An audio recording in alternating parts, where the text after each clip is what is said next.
How did these furry conventions almost go bankrupt? Corgi Events is a convention management company originally founded in 2013 by Treble Vandering, aka Corey Wood. It runs 5 furry conventions: Aquatifur, DenFur, Golden State FurCon, Painted Desert FurCon, and Sin City MurCon. It also runs 2 Brony conventions, Ponyville Cider Fest and Winnie City PonyCon. Treble started organizing events back in 2007 with the convention called Anime Central. They wanted to look into how they were ran when they were an anime fan and attendee 4 years previously. First joining as a volunteer, they staffed them for 9 years. From there, they moved to Milwaukee, where they joined Anime Milwaukee in 2011. They became the convention year 2 years later until 2019, along with organizing the non-profit Entertainment and Cultural Promotional Society, Inc. They started working for Lemon Bat Studios, a fursuit-making company, back in 2013. They traveled to many My Little Pony and furry conventions selling their products. They then became Brony and joined that fandom, where they believed they could run a convention for that fan group. Ponyville Bronies LLC was created on November 19, 2013, and they started the Ponyville Cider Fest in Milwaukee, Wisconsin. 2015, after becoming a furry, they decided to start Aquatifur in Wisconsin Dells, Wisconsin. This would be the first of several furry conventions that Ponyville Bronies, rebranded as Corgi Events, would run. Things started going downhill in February 2022. On February 8th, at Just Spoiler announced that they no longer be the chair of DenFur or the creativity member of Corgi Events. On the same day, at Kiki Doodle Tweet sent out a tweet captioned,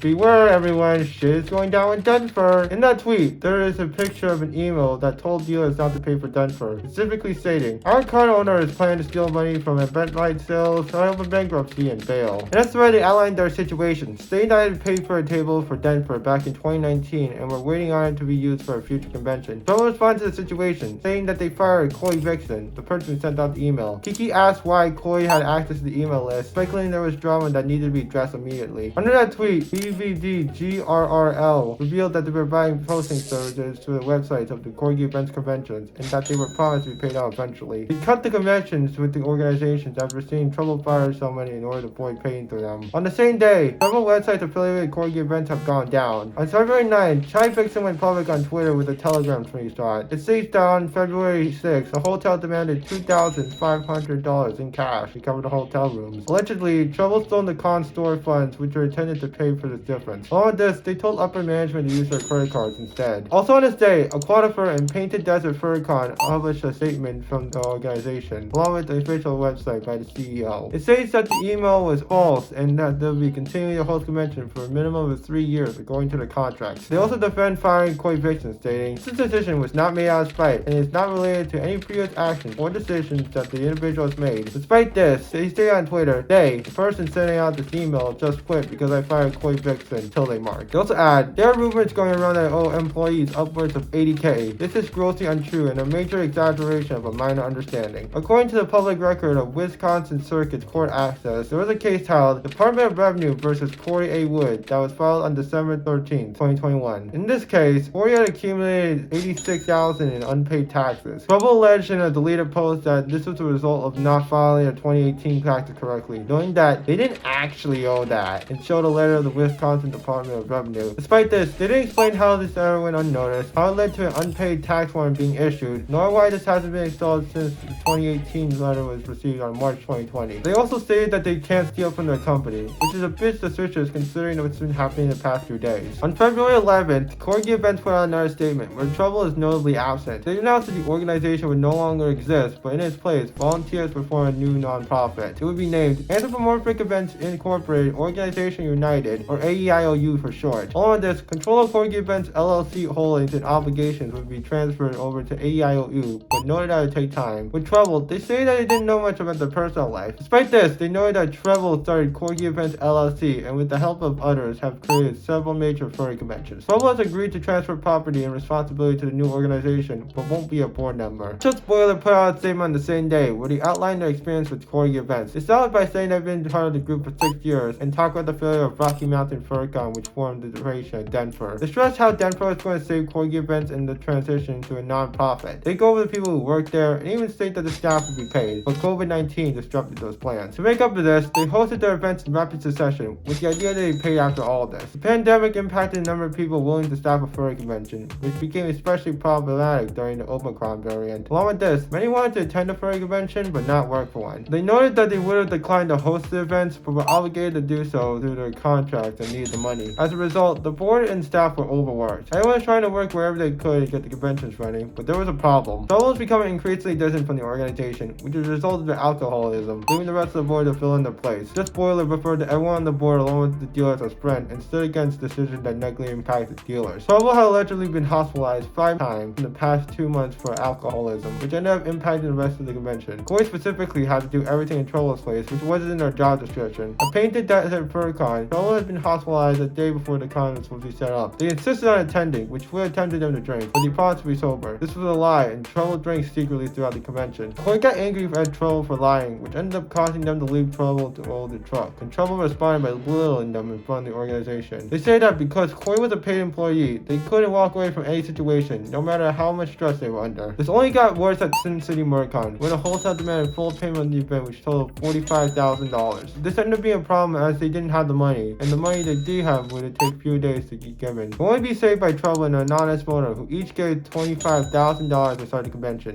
During the convention, the hotel was charging upfront for room damages, but the real problem came with Just Spoiler and Trouble. Trouble asked Just Spoiler what happened to fire Coy, and he answered they believed. Trouble told Just Spoiler that they believed if they fired Coy, they wouldn't owe them in back pay as they didn't host any conventions during COVID-19. Along with this, they told Just Spoiler that they were replaceable, which angered them. Despite the job having perks, they never received payment throughout their time working with them. Coy and Chai held an emergency meeting to come up with $5,000 for the guest of honor rooms. So reiterated to Just Spoiler that Coy was at fault for this, despite taking the place for months. Coy and Chai told $3,000 from the convention store, and Trouble convinced a friend to put down $5,000, which helped cover it. Even with Trouble's numerous scandals and faults, it only gets worse from here. I'd like to thank Simon Fox, aka Fox News, for compiling a spreadsheet of the timeline for Corgi Events. Several controversies revolve around Trouble, and one of these are the lawsuits. There have been 2 lawsuits against Trouble. One of them is from American Express for $11,000, and second was from One Main Financial for $6,000. The first one isn't important, but the second one is, as it resulted in the garnishment of Corgi Events. Garnishment is a legal process of getting money for the plaintiff from the defendant. In this case, One Main Financial is a plaintiff,